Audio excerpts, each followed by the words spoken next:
Hello there, I'm Barry Mackenzie from the Scottish Graduate School of Social Science, and I'm here today with the second of a series of 5 short videos that help you to think about starting your journey towards a PhD.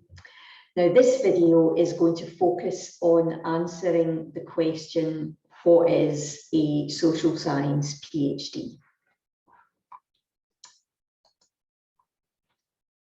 So let me start with the concept of social science. Social science PhD students work within or sometimes across a range of disciplines. So just to give you a flavour of that, from economics through to social anthropology, from linguistics and psychology to economic and social history, from social policy, criminology, sociology to human geography. And sometimes the work of social science PhD students overlaps with the interests of other types of sciences or with the arts and humanities. PhD programs can be either full-time or part-time, so you can study as a full-time student, or if you've got, say, caring responsibilities or an existing part-time job that you want to retain, then you can apply for a part-time program. PhD students start their PhD funding with different levels of prior academic experience. So sometimes we have students who come straight from their undergraduate programs. Sometimes students have already done advanced training as part of a master's degree.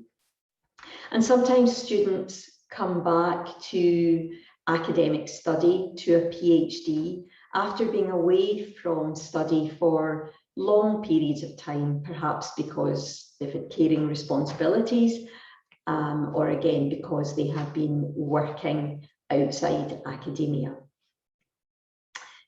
PhDs also come with different lengths of award. So full-time students, for example, can be awarded a 3-year PhD program, and that's sometimes known as a +3.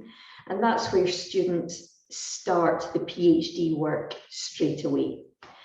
But it's also possible to get funding for what's known as a 1+3, and that's where you're funded with a full stipend to undertake a master's program in preparation for the PhD.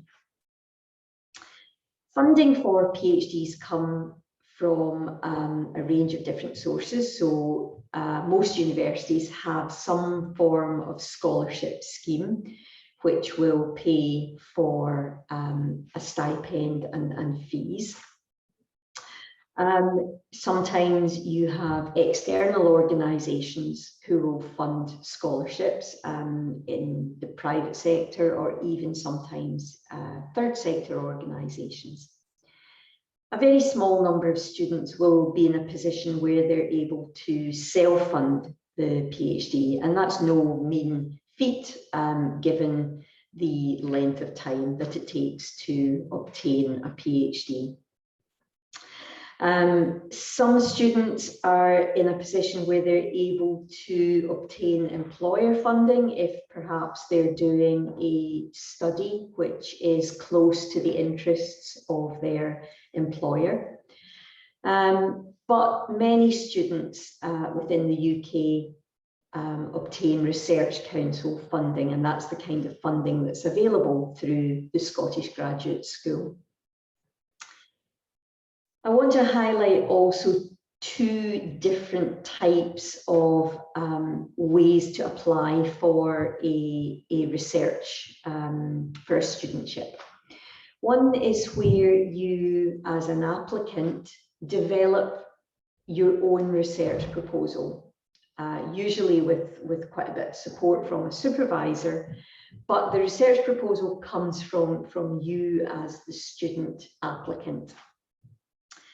The second kind of PhD award that is given is where students apply for a pre-existing research proposal, and that's where supervisors have been successful in a studentship competition and have developed a research proposal, and then they recruit students to undertake that piece of research.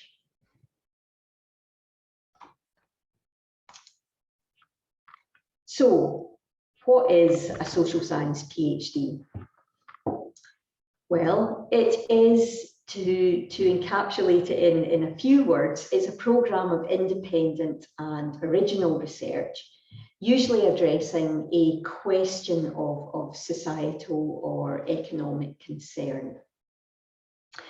It's quite helpful to think about a PhD not just as a written piece of work, but as an apprenticeship for a career in research-related fields.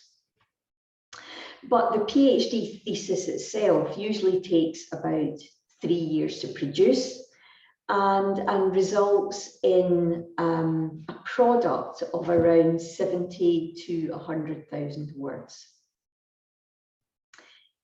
A PhD tends to be undertaken with the supervision of 2 or 3 academics who've got some expertise in your subject area.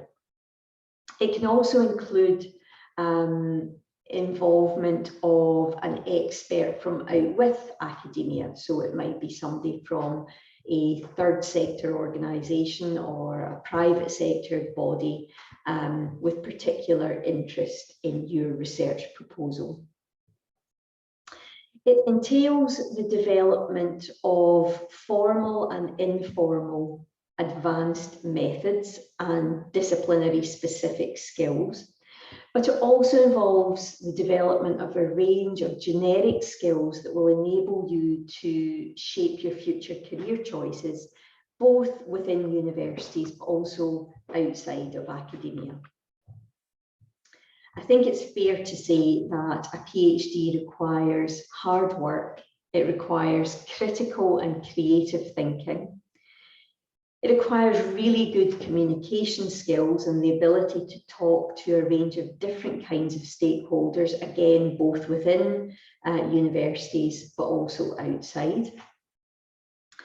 And almost certainly a PhD requires enormous resilience in meeting a range of challenges that you're pretty sure to encounter over the course of a PhD journey.